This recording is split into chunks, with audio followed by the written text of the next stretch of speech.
O Wendel não era nem para ter saído aqui do palco, porque a gente já vai rapidamente para a mesa redonda, e ele faz parte da mesa redonda, então ele já pode chegar aqui, sentar, tomar seu lugar.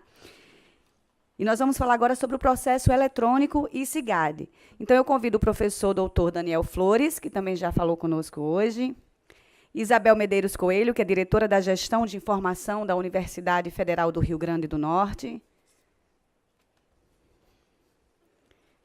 Estônia Arruda Neves Ramalho, que é arquivista da Diretoria da Gestão da Informação, também na Universidade Federal do Rio Grande do Norte, e o Wendel de Farias Cortez, consultor de negócio do CIPAC. E aí o Wendel começa, eu já passo a palavra para ele, para dar prosseguimento à mesa redonda.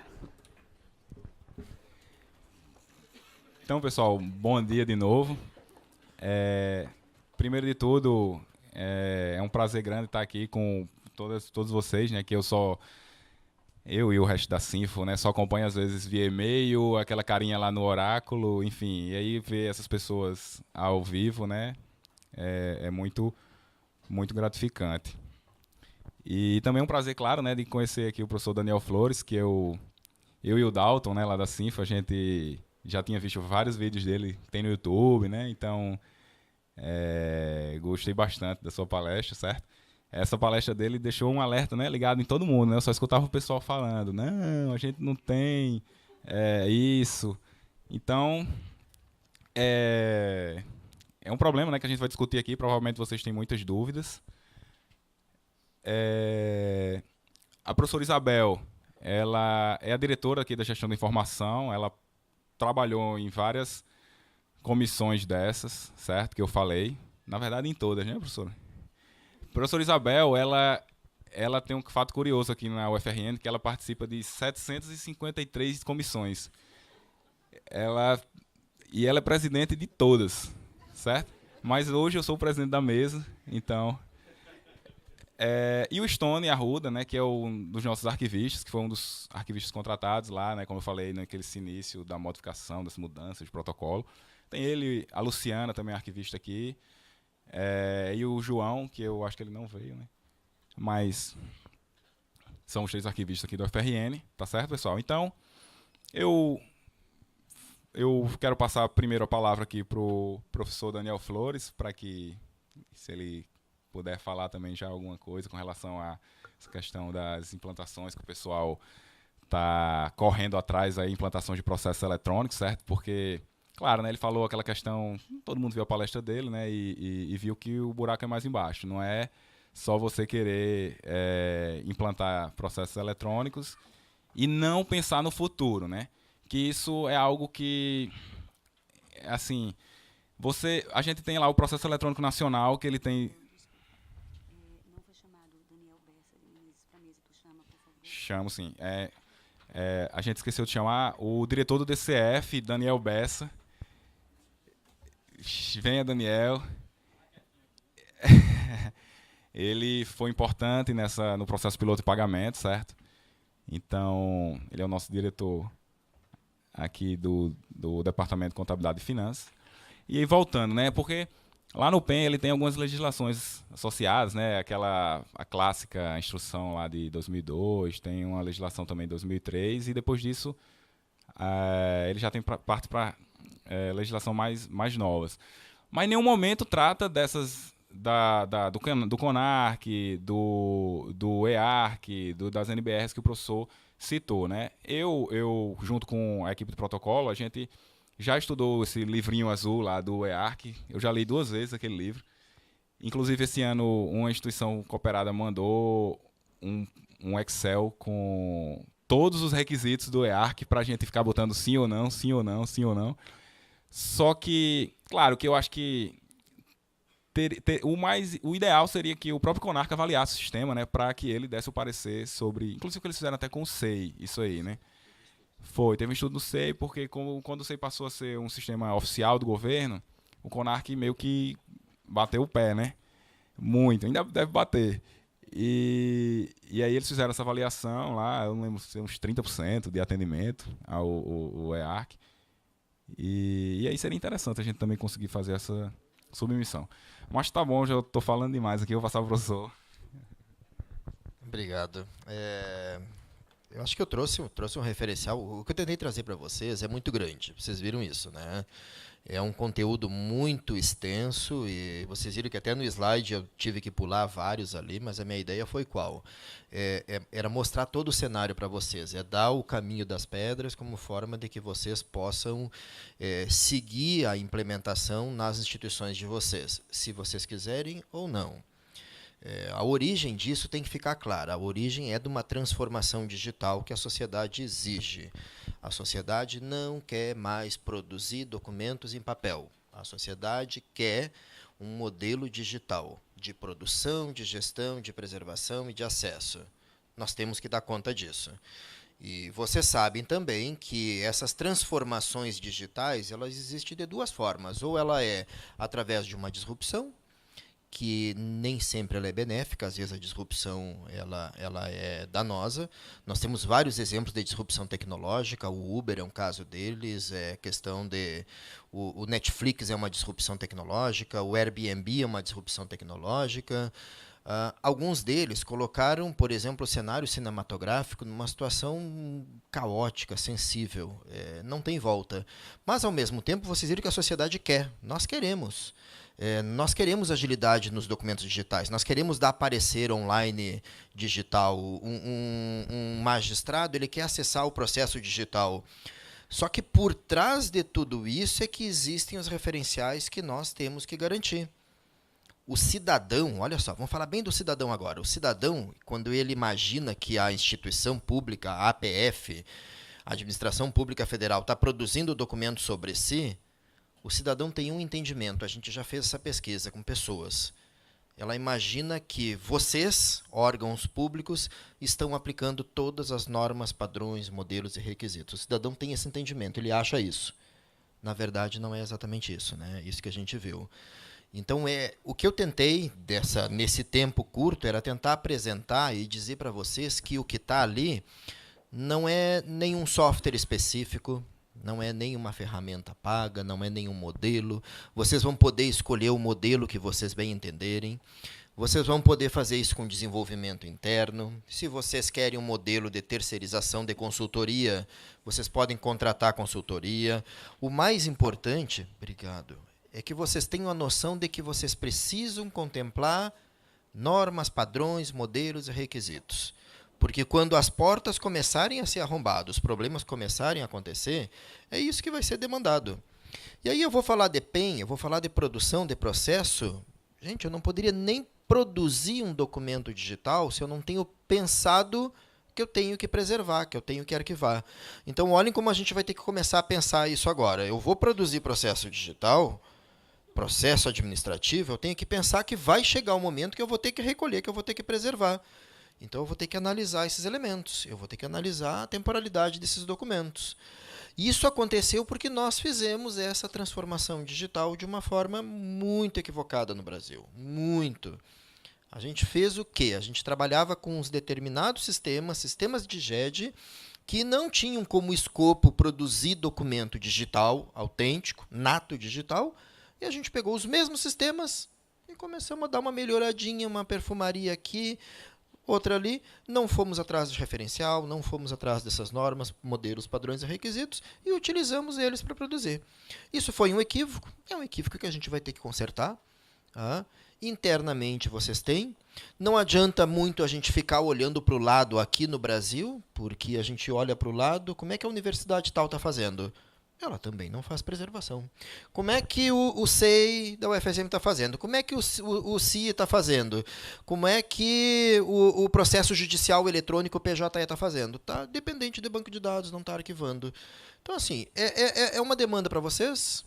Ao mesmo tempo, não é só uma demanda para vocês especialistas. Eu estou aqui com uma galera de especialistas, mas não é só vocês. É uma demanda que o cidadão vai começar a cobrar. É uma demanda que os pesquisadores vão começar a cobrar. Como é que eu vou ficar refém de um documento arquivístico, fonte de prova, com toda essa blindagem legal que eu tentei trazer para vocês, e eu vou ficar com isso armazenado num banco de dados? E eu estou falando com especialistas aqui que sabem que eu altero o que eu quiser num banco de dados. E que a trilha também está no banco de dados e eu altero o que eu quiser. Como é que eu vou ficar refém disso? Como é que eu vou ficar refém se um dia eu vou me aposentar e eu vou poder adulterar? Ou um desafeto meu vai poder alterar esse documento? Um documento que é um registro estruturante da sociedade, fonte de prova. A sociedade se constrói com base em documentos. O fato de transformar em digital não acabou o documento. As leis não mudaram, é a mesma lei, é a mesma tabela de temporalidade. O que mudou foi só o suporte. Vocês viram isso, não mudaram os sistemas. Não o sistema digital, mas sim os sistemas de processo. Então, essa foi a ideia, trazer para vocês um referencial. Foi grande, foi extenso, mas assim, vocês conseguem incorporar esses referenciais internamente, começar a fazer arquivamento, ter uma plataforma de acesso, são softwares livres. Se vocês quiserem proprietário, vocês têm dinheiro para pagar, vocês podem ir por um proprietário, mas vocês têm livre, vocês têm instituições desenvolvendo, vocês têm muitos subsídios para implementar isso nas instituições. Então, agora tentar ouvir de vocês, e claro, a mesa ainda vai falar. Obrigado. Então, pessoal, antes de abrir para perguntas, eu vou passar aqui o microfone também para o resto dos componentes aqui da mesa, certo? Eu vou passar agora para o nosso arquivista Stone, certo? Que ele foi contratado e ele está fazendo um papel muito importante lá no arquivo, que estava bem bagunçado, e aí ele está tentando dar essa organização, certo? E ele vai poder falar também um pouco do... Sim, estamos falando. Então, Stone, fica à vontade. Bom dia, pessoal. Como o Wendel acabou de falar, na verdade, eu e João, a gente foi contratado aqui em 2016. Na verdade, a gente veio por redistribuição, né, para justamente acompanhar as modificações, atualizações e melhorias no SIG, no CIPAC principalmente, mas no SIG como um todo, né?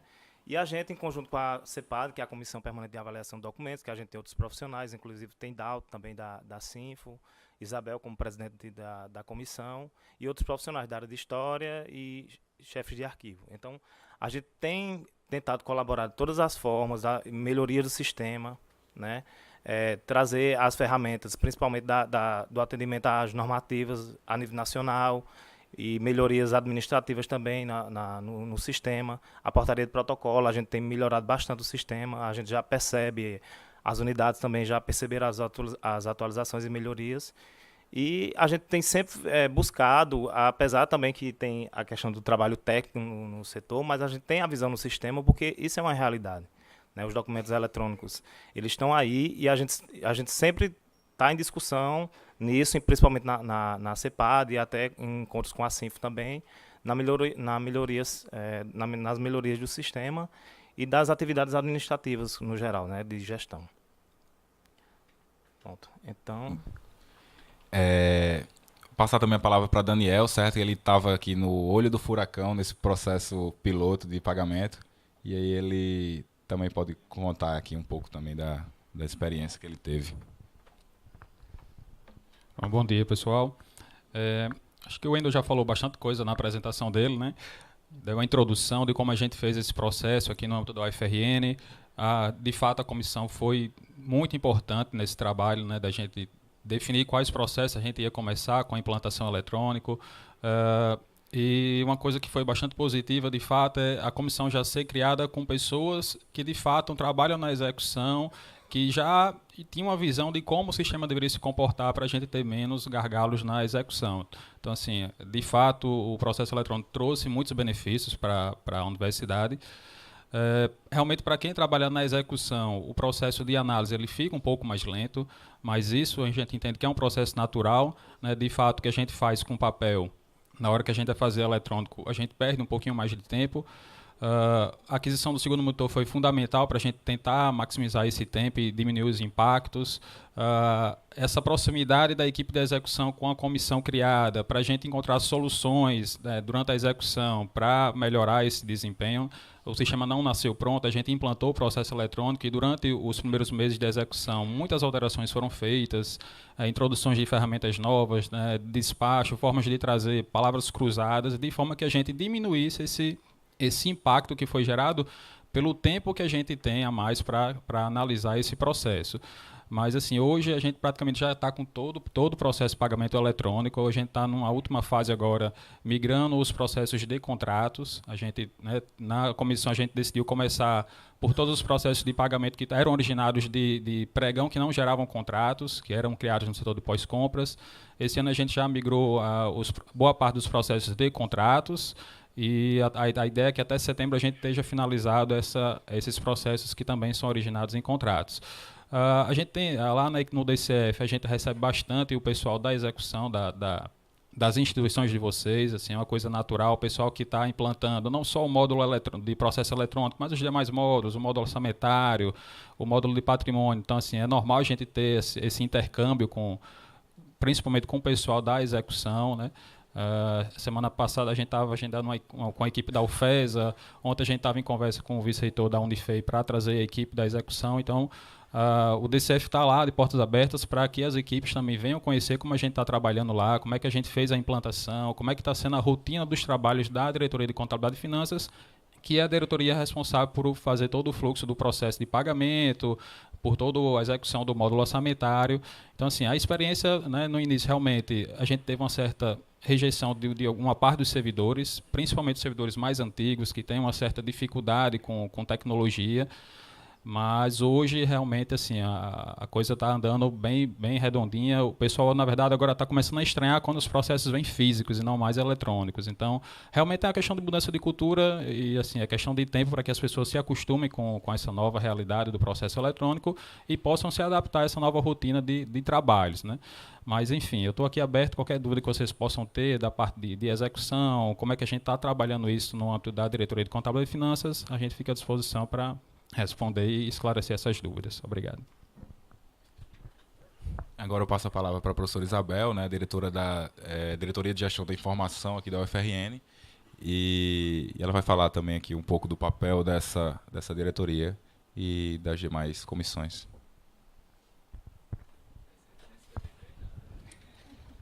Não, vamos deixar restrito ao processo eletrônico, né, que é o tema da mesa. Mas, bom dia. Eu faço parte da Diretoria de Gestão da Informação e da Comissão Permanente de Avaliação Documental.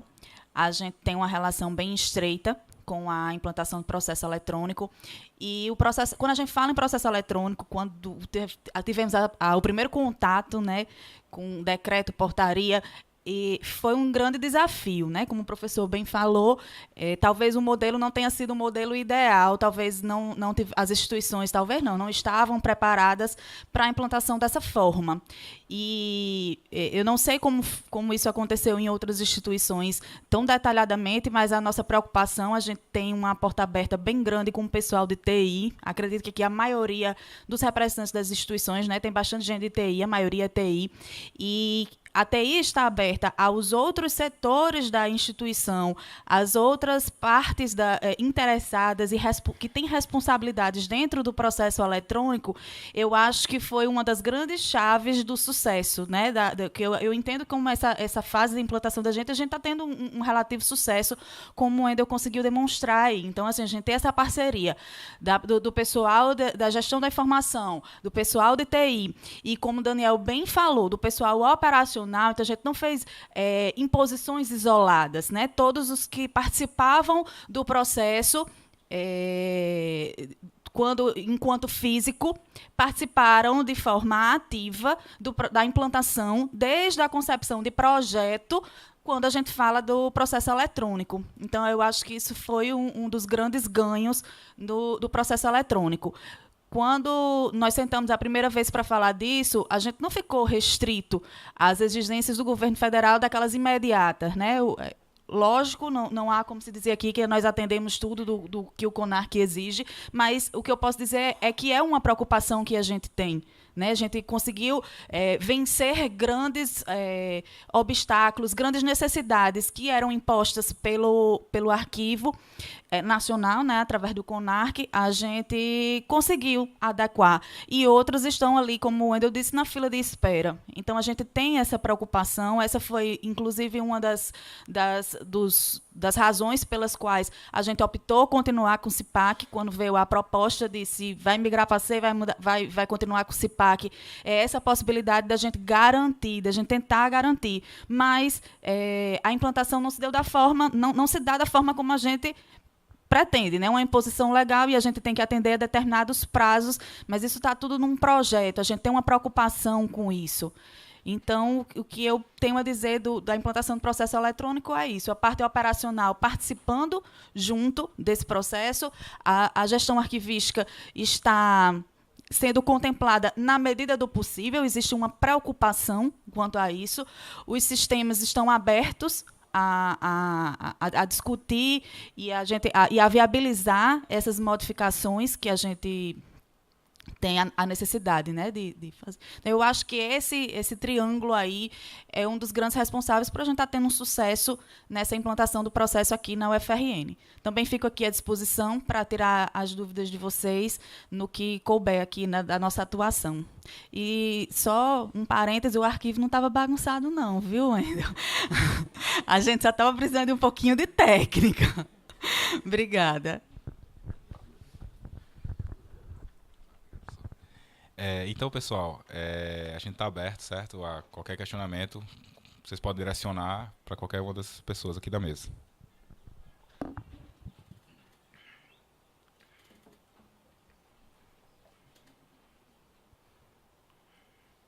Oi, pessoal, bom dia. É Emerson, do IFC. Eu até comentei com o professor Daniel antes, ali no intervalo, a nossa preocupação com uma pessoa só no arquivo, de arquivista. É possível esse desafio todo com um arquivista só, numa entidade com 15 campi, com mais de 15 mil alunos, mais de 1.000 professores, considerando todos os processos que vêm, e não é só processo eletrônico, né, tem todo os restos do documento, o diário de classe, enfim, tudo, né, tudo que rola de documento eletrônico. Eu fico muito preocupado, porque a TI já tem um tamanho pequeno, considerando 52 pessoas.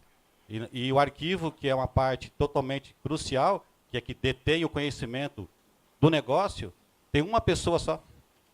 Eu não sei se essa é uma realidade de outros institutos, e eu não sei se é possível vencer esse desafio com uma pessoa só. Então, eu queria ver a opinião do professor, ou professora, se a gente consegue fazer isso. Isso é uma dúvida do Wendel.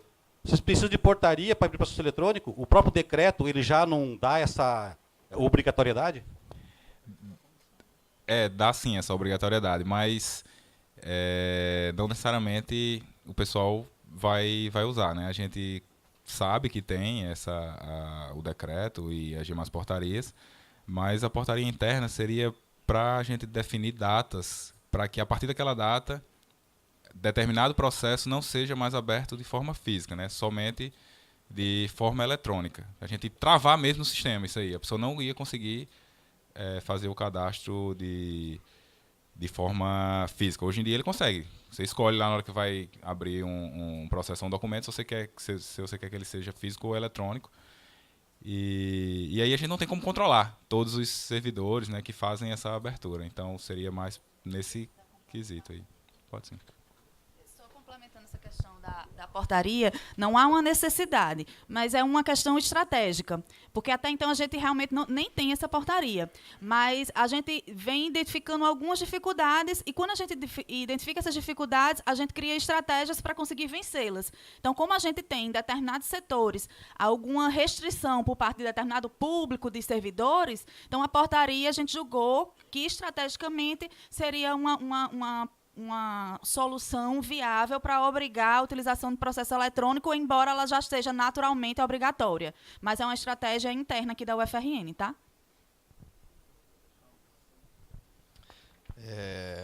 A colocação foi ótima, até porque nessa transição que foi feita, equivocada essa transição de transformação digital, a primeira ideia que apareceu para as gestões era o quê? Agora eu não preciso mais de arquivo. O arquivo vai desaparecer. Vai desaparecer o arquivo e vão desaparecer os arquivistas da minha instituição. Mas isso não é só na área de arquivologia que aconteceu. Não aconteceu também na área de TI? Eu não precisaria mais de setores. Eu poderia simplesmente fazer termos de convênio com instituições que desenvolvem O caso da UFRN, que é uma grande desenvolvedora, o caso da UFSM, dentre outras, e aí eu sou uma universidade, mas eu não preciso mais analistas. Isso passou na cabeça de alguns gestores, eu não vou ter mais analistas nem desenvolvedores na minha instituição, não vou ter programadores, nada disso. Isso foi um equívoco tremendo. Esse modelo de transformação digital deixou claro, o próprio RDC-ARC, o Arquivo Permanente Digital, ele deixa claro que existe um papel claro agora para o profissional de TI, porque ele é um administrador sempre. Sempre. Ele vai ter que existir com um mandato, com um documento normativo que o nomeie. Seja em arquivo, seja em biblioteca, seja em museu, sempre vai existir. A mesma forma a questão dos arquivos, dos arquivistas. É impossível tocar esse novo modelo seguro, num cenário de segurança jurídica, sem arquivista ou sem nenhum arquivista. As instituições vão ter que repensar isso. Ou então as portas serão arrombadas e aquele gestor vai começar a pagar determinados prejuízos por isso, e aí ele vai aprender dessa forma. Tem que fazer mais uma ressalva ainda nessa transformação equivocada que aconteceu, que a administração pública federal até que está bem no cenário. Mas vocês já olharam a questão das administrações públicas estaduais? Ou as administrações públicas municipais, como o papel do arquivo, o arquivo, aquela enquanto instituição, o arquivo municipal, ele se desconectou quase que totalmente da gestão. Vocês, arquivos da administração pública federal, universidades, ministérios e etc., vocês ainda têm uma proximidade, vocês estão participando de algumas mesas de negociação, dependendo da instituição. Algumas em melhores níveis e outras não. Agora, na administração estadual, o arquivo do Estado, ele ficou como o quê? Como uma instituição estanque, que não se conecta mais com a gestão, que não emana mais política, e ela ficou só com o papel, só com o analógico. Olhem que aberração. Como é que eu vou... Esses documentos que hoje são produzidos numa secretaria de administração, como é que eles chegarão ao arquivo do Estado? Com ruptura de cadeia de custódia? Se não estão interconexos, eu vou exportar isso num HD externo e vou mandar para lá? Numa caixa arquivo, naquele modelo do passado? Então, olha o que existe de trabalho ainda pela frente, de modernizar esses arquivos municipais e esses arquivos estaduais que terão que voltar a se conectar com a gestão, onde é produzido o documento, obedecendo uma norma ISO internacional e tendo uma cadeia de custódia ininterrupta. Realmente, a colocação é ótima, as instituições vão ter que rever, e também a questão de TI. 50 e poucos analistas numa instituição também não é realidade em tudo que é universidade. Tem muitas universidades que têm um déficit de área de TI tremendo e que vão ter que repensar isso. Ou então estão colocando profissionais de TI para cuidar de suporte, instalação, formatar computador, tirar vírus, etc., quando que, na verdade, a formação e o perfil desse profissional é outro.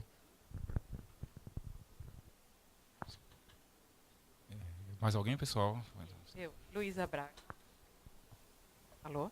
Luísa Braga, eu sou da UFBA e a gente já está preocupado com essa questão da gestão arquivística de documentos. Nós temos na UFBA 8 arquivologistas e a gente já se deu conta que a gente não tem condições de ter um arquivista em cada unidade. E a gente ainda tem produção de papel, a gente ainda recebe papel, a gente recebe documento em papel. Então, como é que vocês estão lidando com isso?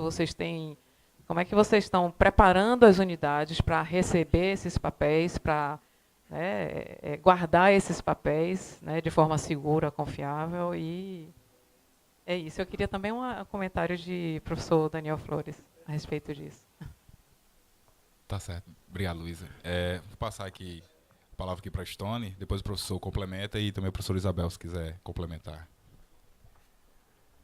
Bom, é notória a dificuldade das pessoas que trabalham em arquivo e principalmente do déficit de arquivista que tem nas instituições e principalmente nas universidades, né?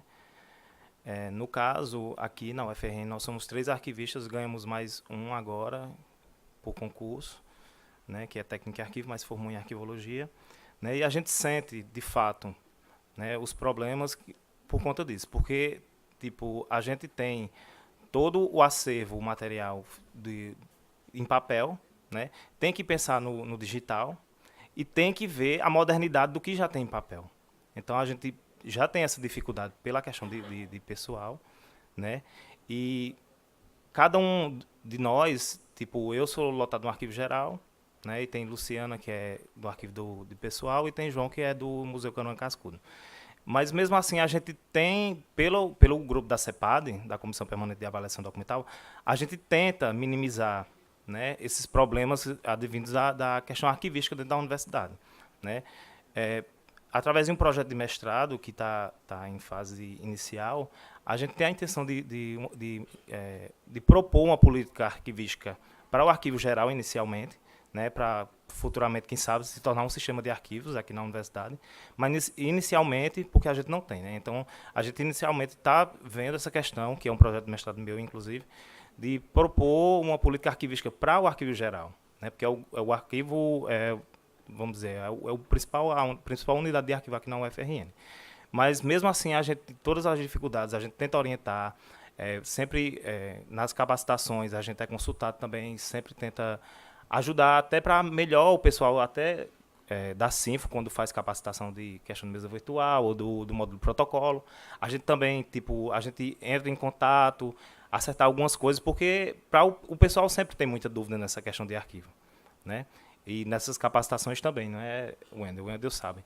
Então, a gente sempre conversa e tenta minimizar, entrar em contato pelo telefone, e-mail, a gente visita os setores também, né, com relação à questão do sistema, do próprio módulo protocolo do CIPAC. A gente tenta identificar, entra em contato com outras pessoas de outras instituições também, né, através de grupos de WhatsApp ou de contato por e-mail ou em eventos também, de algumas dúvidas que eles têm com relação ao sistema, questão de melhoria, a gente traz e discute aqui com o pessoal da comissão, com o pessoal da Sinfo, e a gente vai tentando melhorar dessa forma.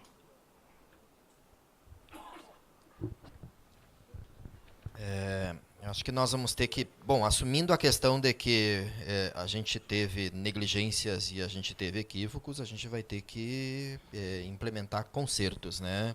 A gente vai ter que consertar a questão da cadeia de custódia, porque quem é que está respondendo como arquivo hoje das nossas instituições de documentos digitais?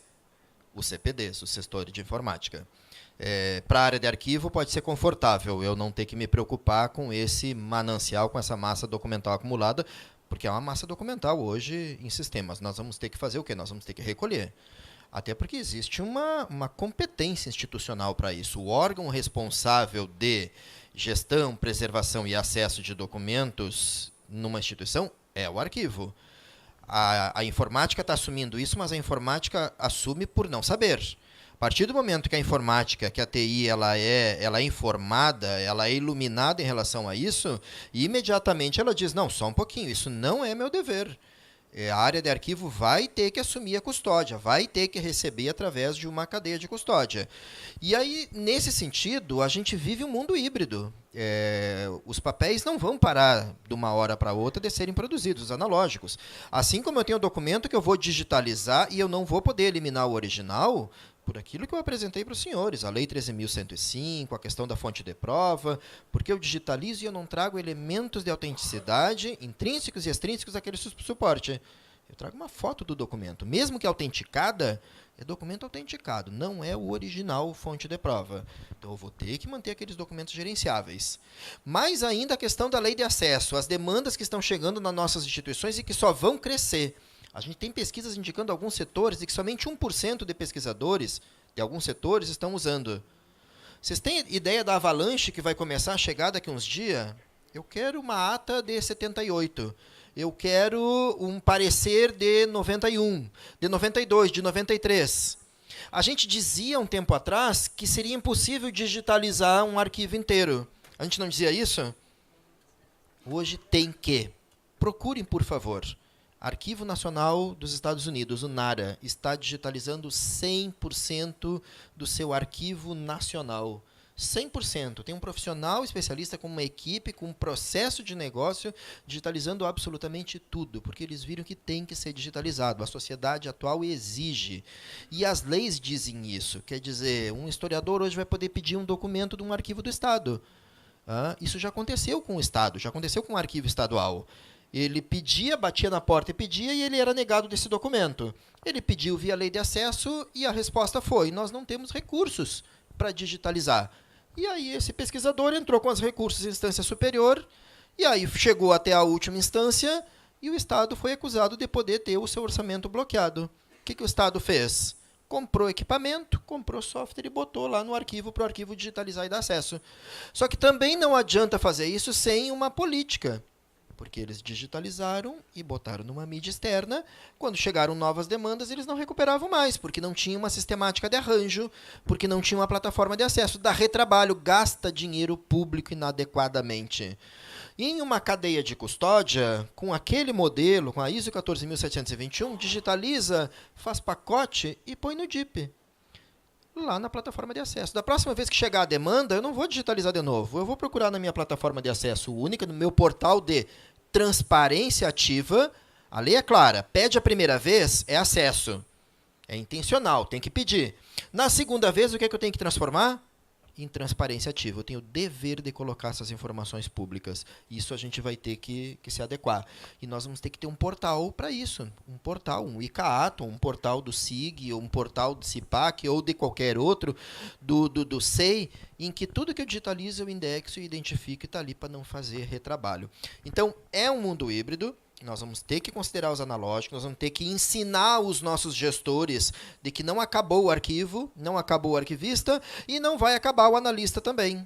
A gente não vai simplesmente baixar um software de uma prateleira e achar que instalou o software que foi desenvolvido por alguém, acabaram os analistas. Não, nós entramos num mundo em que o ambiente digital demanda de manutenção permanente. A preservação digital é permanente, é para sempre. E nós não temos mais volta.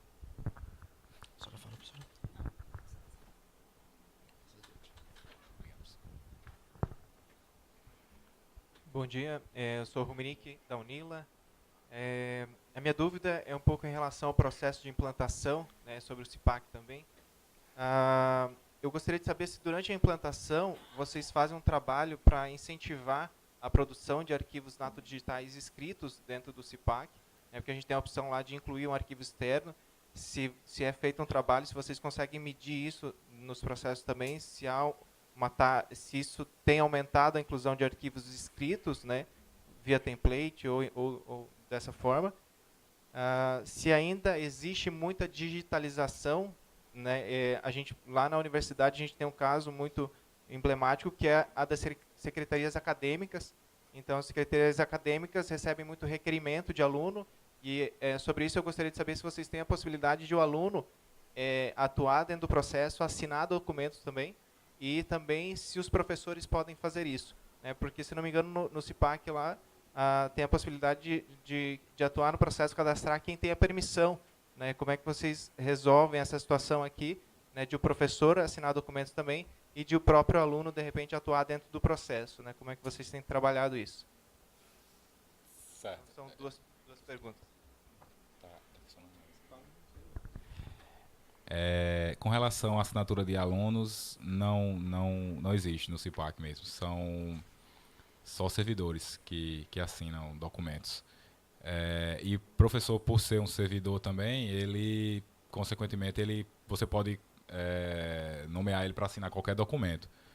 Então, ele vai conseguir, independente de permissão, por ser servidor. O que ele não vai conseguir fazer por não ter permissão seria cadastrar um processo, coisa do tipo. Mas aí só bastaria ter essa permissão. Com relação a medir, né, a questão de digitalizados e os inscritos, a gente nunca parou, sabe, para fazer essa medição.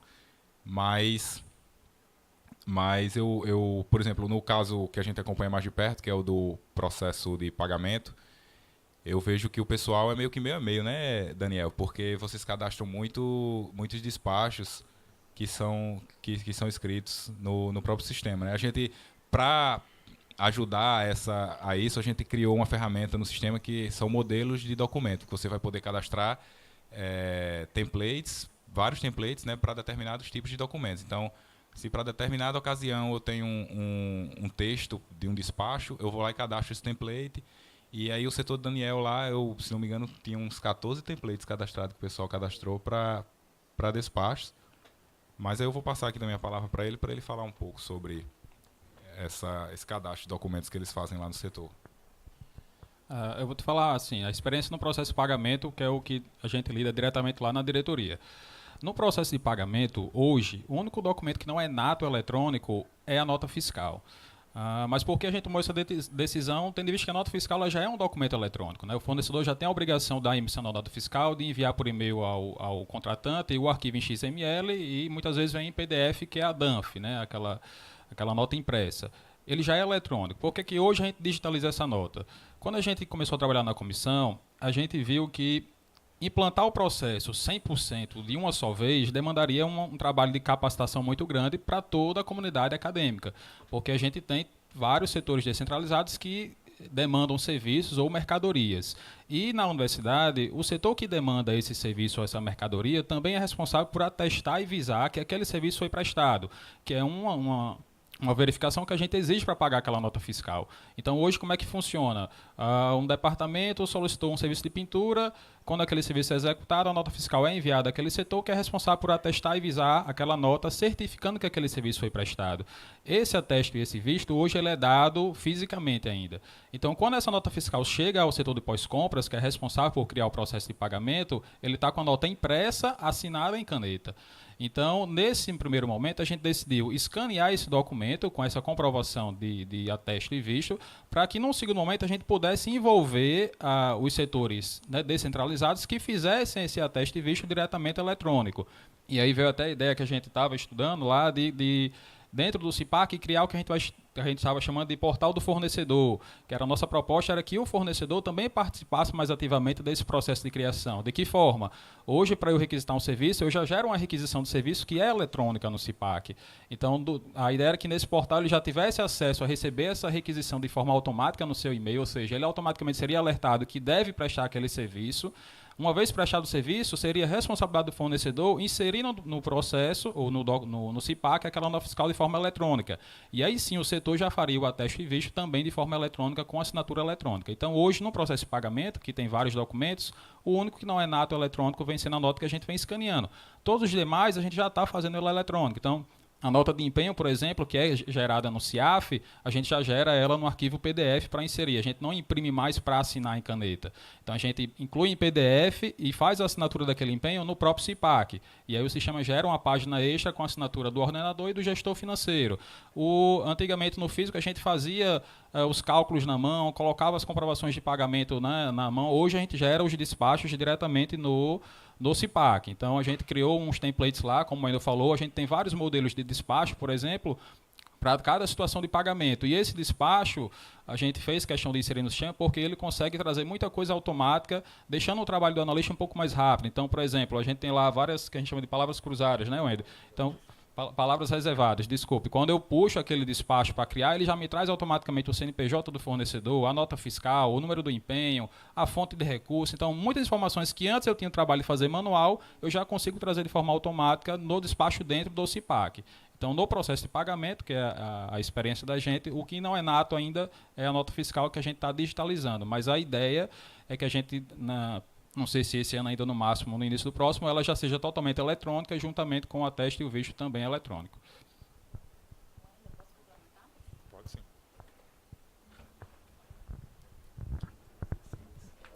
Como foi dito, realmente a gente tenta priorizar para o documento ser nato digital.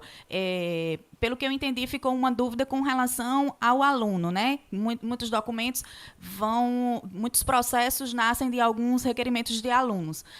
Nesse processo de implantação aqui, como o Wendel apresentou, a gente atacou chamando todos que participam, né, da parte operacional realmente do processo, e um deles foi o aproveitamento de estudo, que nasce de um requerimento do aluno. Então, hoje, o aluno faz isso via SIGA. Então, não existe a necessidade do aluno fazer o requerimento em meio físico, assinar e escanear para que o processo possa tramitar. Ele faz um requerimento via SIGA e o secretário do curso acata esse requerimento e aí transforma o processo. Eu posso chamar aqui o VLMI, que ele vai dizer bem direitinho, que é a parte do SIGA, como é que funciona a autenticação, a assinatura do aluno nesse documento.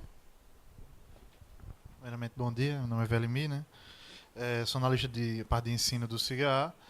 E, assim, como a Isabel falou, foi um trabalho também junto com o pessoal não só da gestão documental, juntou com a Prograde, com a agenda Sinf. A gente pensou num processo que, de fato, o aluno inserisse todos os documentos, assinasse esse documento, assinasse essa solicitação com a sua senha. Então, entre aspas, é como equivalente à parte do CIPAC no processo. E aí, então, a coordenação de curso, que é composta pelo seu coordenador e seus secretários, atende ou não essa solicitação, e a partir daquele momento, quando ele atende aquela solicitação, existe uma funcionalidade do sistema que transforma aquilo num processo eletrônico. E aí segue o fluxo descrito segue o fluxo normal já dentro do administrativo. Então, não há, como falou, né, uma assinatura propriamente dita do discente dentro do processo, mas há uma autorização prévia daquela solicitação para a criação, como fosse um passo anterior. Então, é mais ou menos assim que a gente faz essa atuação do discente dentro do processo de aproveitamento. Obrigada. Então, só para, se eu entendi bem, a ideia é avançar nessa estratégia, então, gradativamente, conforme forem identificadas as necessidades, os requerimentos dos alunos, vocês vão criando interfaces daí no SIGA. Seria isso, mais ou menos? Basicamente é o seguinte, como a ferramenta do processo eletrônico ela é muito poderosa porque ela deixa o processo mais fluido. Então, muito das operações que a gente tem via sistema são requerimentos padrões. Discente solicita uma coisa, ela é avaliada por alguém, aí aquela avaliação pode ou não gerar um processo. Quando gera um processo, a gente já transformaria ele em processo eletrônico, né, com todas as informações que o discente inseriu durante a solicitação. Então, nesse aspecto, pelo menos a tendência que eu estou vendo dentro do sistema é que a maioria desses requerimentos de discentes, né, de alunos, que de fato tornam-se processos físicos, ele torna-se processos eletrônicos dessa forma, com autorização prévia, com a inserção prévia dos documentos, com avaliação do caso dos responsáveis pelo aquele processo, e aí a partir daquele momento que ele autua, aí segue o fluxo no administrativo, como está sendo proposto, como foi utilizado no processo de aproveitamento, e os diversos outros fluxos vão ser incorporados via sistema assim. E aí traz agilidade e a gente não precisa também ficar preocupado em fazer serviços de comunicação mais potentes, no caso, mais rígidos com o administrativo, porque o fluxo vai estar todo embutido na lógica do processo eletrônico.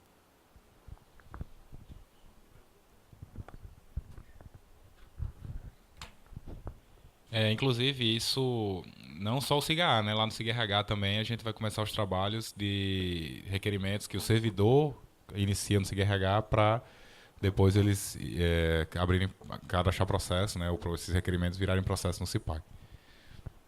Cláudio Lobato. Com relação à implantação nas instituições parceiras, esse fluxo provavelmente, por exemplo, de pagamento, não se adeque à instituição.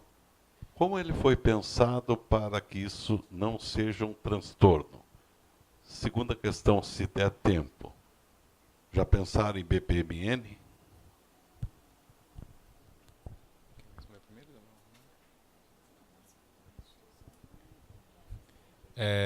Então, a gente...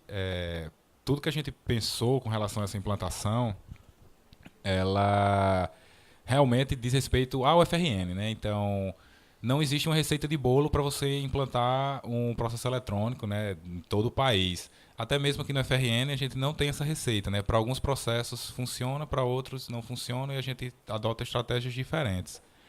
Então, eu acredito que até agora não houve, né, um transtorno, como o senhor falou, né, que poderia acontecer. Até agora está tudo nos conformes, vamos dizer assim, mas tudo que a gente implementou no sistema devido a essa implantação que a gente está passando, né, isso ajuda as instituições parceiras porque vão ter funcionalidades que o sistema ganhou, porque a gente descobriu aqui que precisava para o meio eletrônico, tinha que ter tal coisa, e aí a gestão parceira pode não ter pensado nessa coisa, e aí ela vai ter. E da mesma forma que eles estão passando por essa implantação e existem muitas sugestões que a gente acata, e a UFRN que ganha também com isso, além, claro, de toda a rede.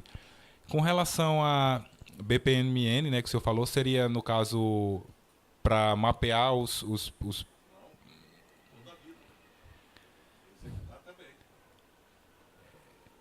Para ser sério, não. A gente não tinha pensado nessa questão.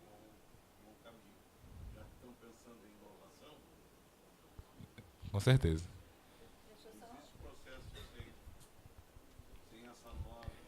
É porque no caso o que existe, a gente tem dentro do sistema desde a criação do processo até o seu arquivamento, não através do BPMN, mas a gente tem uma ferramenta própria que a gente desenvolveu que consegue mapear o fluxo do processo. E no caso a Progesp, que é uma unidade lá na UFRN, que tem muitos engenheiros de produções que trabalham lá, eles estão mapeando todos os processos da instituição, e aí depois a gente vai inseri-los no nosso fluxo, na nossa ferramenta de fluxo de processo, que não é o BPMN, mas ele faz um fluxo que chegou um determinado momento que você ou vai para tal unidade ou para outra unidade, e aí quando chega nessa unidade tem uma decisão, se tal coisa eu vou para tal lugar, se não eu vou para outro lugar. Então nesse sentido sim a gente pensou e a gente está melhorando bastante também essa ferramenta, porque sempre tem alguma coisa para melhorar, né? Então não está fechada ainda.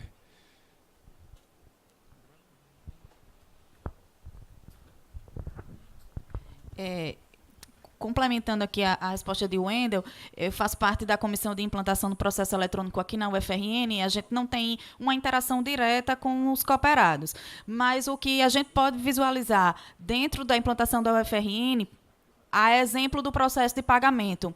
Vários ritos são imposições legais, então não há nem como se esquivar, né? A logística é que pode mudar um pouco de uma instituição para outra. Então, eu acho que assim, as grandes melhorias feitas basicamente foram feitas baseado nas imposições legais, né? Porque Daniel dizia, não, isso a gente não pode, porque existe um decreto, existe uma lei que adequa. Então, assim, a adequação foi muito para que a gente atendesse requisitos legais. E isso não tem como nenhuma instituição fugir, né, dessa situação. A logística, eu realmente, como a gente não tem contato com os cooperados, mas eu imagino que tenham contato, né? Sim, nessas demandas. Mas, com relação às grandes melhorias que foram feitas no sistema, foi realmente para atender requisitos legais e se aplicaria tranquilamente, né, aos cooperados. Opa. Bom dia. Bom dia. Alô? Pronto.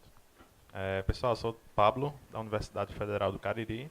Aproveitar que a TI e a contabilidade estão presentes. A gente teve uma reunião de uma manhã toda com o pessoal da contabilidade, o pessoal da TI. Na verdade, a gente mais escutou, né, alguns problemas, e a gente precisou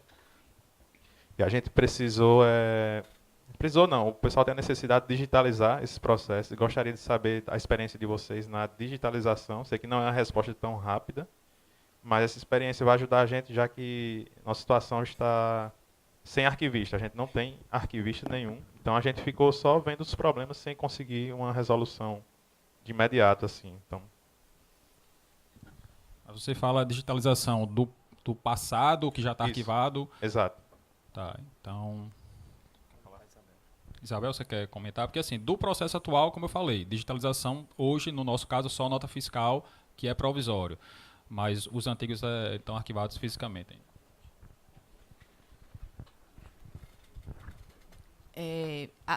Com relação à digitalização de documentos antigos, né, que estão no arquivo geral, a gente ainda não tem a gente ainda não chegou nessa fase. Acho que o Stone vai poder complementar a nossa resposta.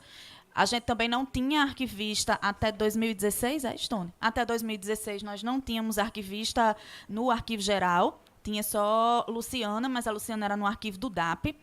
Então, a gente não tinha nenhuma política com relação a isso.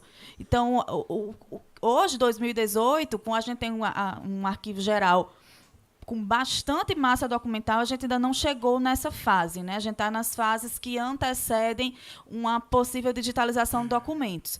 Então, hoje, acho que talvez o que a gente tem mais perto de digitalização de documentos aconteça no arquivo do DAP em função do AFD, né? Mas lá no arquivo geral, a gente ainda não chegou nessa fase, não. Stone, quer complementar alguma coisa? Sim, rapidinho. A nossa situação lá no arquivo geral, a gente não tem... não tem como questão imediata a questão da digitalização, porque a gente tem que primeiro gerir a documentação que já existe, né? Então, trazer os instrumentos normativos do CONARC e Arquivo Nacional, né? Organizar tudo conforme as normativas e depois pensar num processo de digitalização, né? E até porque também tem que ser feita após a formulação de uma política arquivística no setor.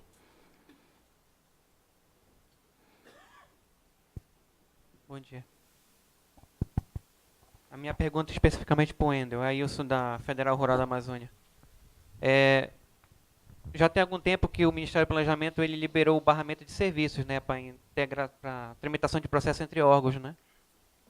E a pergunta é como é que a UFRN já fez algum teste, como é que está essa situação aí? Assim, liberou, acho que é um termo forte, né? Eu queria até perguntar aqui, alguém usou o barramento ConectaGov em produção na instituição? Ele não está em produção, então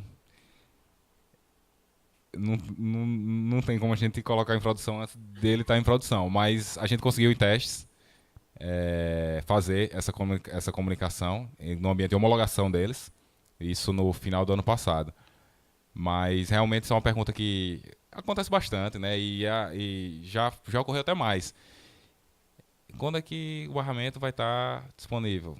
Não dá, porque eles não colocaram em produção. Inclusive, mês passado eu mandei... Agora, para você falar com eles lá, tem todo um portal, né, que você tem que se cadastrar.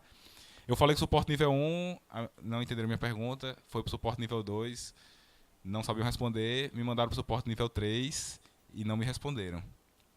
Ou seja...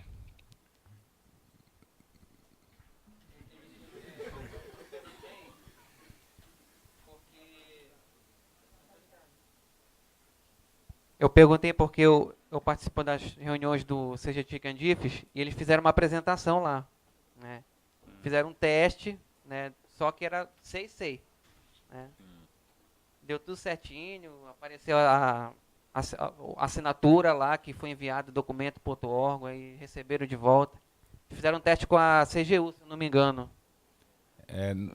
Deve ser no meio da Foi tudo bonitinho, né? Lá, né? Sempre quando a gente testa, ele... Pois é. Jackson que é o desenvolvedor principal do protocolo e ele cuida dessa questão do barramento e a gente faz com a UFBA, né? É a UFBA, né? Que a gente fez a comunicação. É a UFBA, Eles, no ambiente de homologação, eles disponibilizam lá os dados da UFBA para a gente fazer e aí deu certo lá também. Mas realmente essa questão do ConectaGov em produção virou uma lenda mesmo.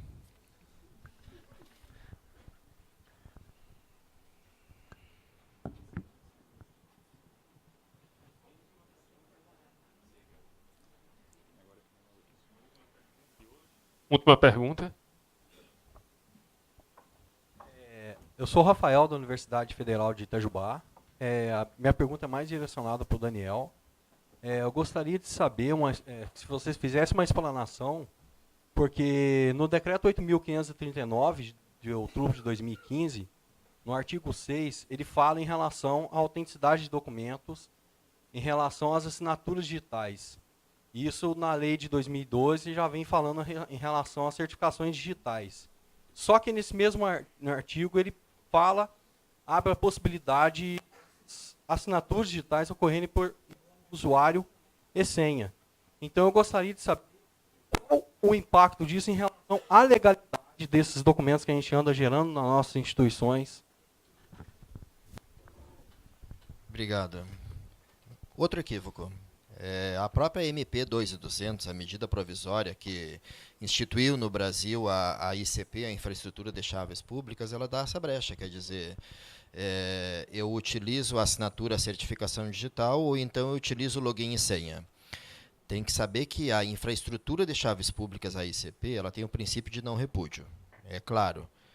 E um login e senha não tem princípio de não repúdio, não tem. Então, quer dizer, eu vou poder arguir a falsidade de um documento que foi assinado através de login e senha, e eu não tenho, tecnicamente, na computação, na análise forense, nenhum elemento que eu garanta um princípio de não repúdio.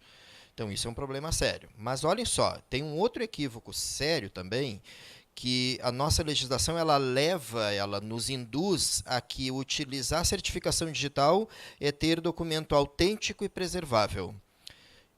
Não é, isso está muito claro. Isso não é nem entendimento só da TI, não é nem entendimento da arquivologia e não é nem só entendimento do judiciário. O judiciário já se posicionou. A assinatura digital, a certificação digital, ela garante o quê? A autoria do documento. É isso que ela faz. Ela não garante preservação. Preservação é preservação digital sistêmica. Quer dizer, ela não garante que aquele documento vai ser preservado intacto. Um dos exemplos seria, eu posso manter documentos assinados digitalmente no storage, eu posso ir lá, se ele não está com requisitos funcionais de produção e de preservação, eu retiro aquele documento e coloco o outro assinado por outra pessoa e ele vai assumir a mesma presunção de autenticidade. Então, não é autenticidade. A gente precisa começar a ensinar os nossos gestores e os nossos especialistas. A autenticidade é composta por dois elementos, dois componentes, identidade e integridade. Esses dois elementos não são garantidos na assinatura digital. A assinatura é uma declaração de autenticidade, é isso que ela faz. E ela não preserva, por quê? Porque eu posso perder o documento e porque nós temos assinatura que não são assinaturas PADs, desculpa a terminologia, mas é uma assinatura mais complexa, computacionalmente falando, que eu consigo migrar aquele formato e manter a assinatura e não quebrar. A maioria das nossas assinaturas e a realidade brasileira é uma assinatura em que, se eu migro, quebra a assinatura. Se eu tenho um documento que está se tornando obsoleto, eu tenho que migrar. Se eu migro fora do RDC ARC, eu perdi totalmente a autenticidade do documento. Então, essa migração teria que ser feita dentro do RDC ARC, dentro daquela cadeia de custódia. Tá? Então, esses são cuidados que a gente vai ter que dizer. Vamos tirar essa ideia de que assinatura digital, certificado digital, é autenticidade e preservação. Não é nem uma coisa, nem outra. Autenticidade, aquele conceito que eu trabalhei, resolução 37 do CONARC, e preservação é preservação digital sistêmica. Aqueles três ambientes, um referencial sólido, a gente não está fazendo nem autenticidade, nem preservação digital. Obrigado, professor. Professor Gibeon. Queria fazer só um comentário rápido. Assim, eu acompanhei toda essa implantação aí do processo eletrônico aqui na UFRN desde o início. Inclusive, a própria decisão da gente fazer a evolução do CIPAC, tá, ao invés de aderir ao SEI. Então, assim, no primeiro momento, houve um direcionamento aqui da própria gestão nossa, né, que o SEI deveria ser adotado, né, que havia a obrigatoriedade, depois a gente foi atrás da legislação sobre esse assunto e, de fato, identificou que não existia essa obrigatoriedade. Então, naquele momento, a gente fez uma justificativa, tanto para o Ministério do Planejamento quanto para o Ministério da Educação, argumentando que a gente teria uma economia. Né? A gente teria uma economia se a gente fizesse uma melhoria no CIPAC, ao invés de implantar o SEI. A economia seria porque nós já tínhamos um sistema que era adotado na UFRN toda, né, apesar dele só fazer protocolo, mas se a gente evoluísse ele, a gente teria uma economia porque a gente não precisaria capacitar todos os servidores da universidade, nem mudar um sistema. Então, a gente, na época, a justificativa foi essa, tá, embasada na economicidade. Só que a gente errou, tá? A gente errou nessa justificativa, porque o que a gente percebeu ao longo do tempo aí é que a economicidade não foi só por causa disso, foi muito maior. E tem sido muito maior do que a gente esperava. Pelo exemplo que o Wendel comentou, tá? E o que a gente tem percebido, a gente não avaliou muito isso bem no início, mas a gente está tendo isso de uma maneira muito positiva, que a economia está no fato do CIPAC, né, já ter as informações que originam os processos. Então, quando um aluno, por exemplo, no SIGA, ele abre um processo, já tem toda a informação, ele está dentro do contexto. Então, o processo já vai todo instruído com informações que estão no sistema. Tá? Então, é esse ganho que a gente tem percebido e esse ganho em escala que a gente vai verificar com o tempo que vários processos, processo de pagamento, processo... Por exemplo, eu entrei com um processo de progressão agora. Tá? Todas as informações históricas minhas, né, da minha vida como docente, estão lá. Eu não precisei registrar nada. Eu simplesmente apertei no botão, gero o meu currículo, solicito uma progressão e isso é anexado a um processo que vai tramitar, porque já está no contexto. Então, o processo ele nasce dentro de um contexto. Tá? Então, independente de avaliar SEI ou qualquer outro sistema, eu não estou olhando a funcionalidade. Tá? Eu não vou comparar a funcionalidade de um com o outro, mas é simplesmente o fato de ele estar integrado dentro de um contexto muito maior. E essa economia é que é significativa, é o que a gente está percebendo agora, que vai ser o grande ganho dessa decisão que a gente tomou. Tá certo? Obrigado, professor. Então, pessoal, nosso tempo se encerrou, certo? Infelizmente. Eu quero agradecer aqui a todos os componentes aqui da mesa, professor Isabel, professor Daniel Flores, Daniel aqui da UFRN, Daniel Bessa, e o Stone aqui do arquivo. Então, pessoal, muito obrigado a todos e até mais tarde.